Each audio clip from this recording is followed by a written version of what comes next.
One person I know who wears unusual clothes is a university friend of mine named Marco. From the moment I met him, I noticed that his fashion sense was very different from most people around us.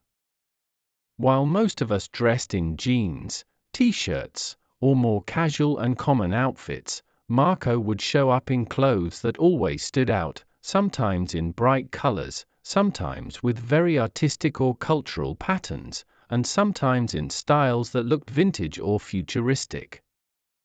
For example, I remember once he came to class wearing a long purple coat, wide-legged trousers, and a hand-painted shirt that he said he had designed himself.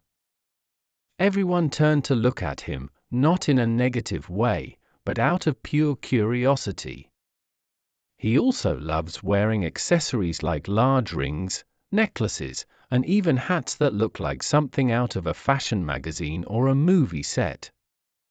Honestly, his outfits often look like they belong on a runway more than in a classroom.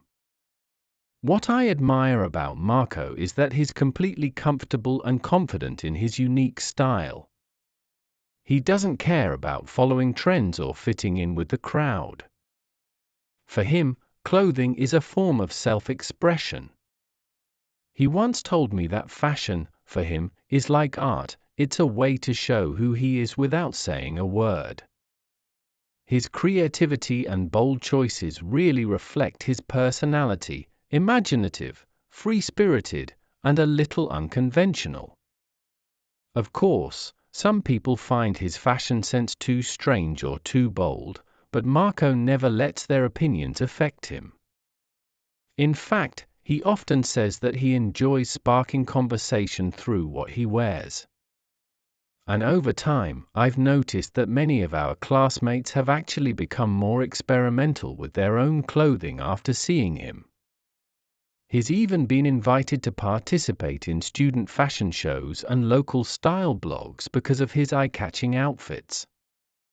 In a way, Marco has taught me that dressing differently isn't something to be embarrassed about. It can be a celebration of one's individuality. He's a great example of how confidence and creativity can come together to challenge social norms, even in something as simple as the clothes we wear.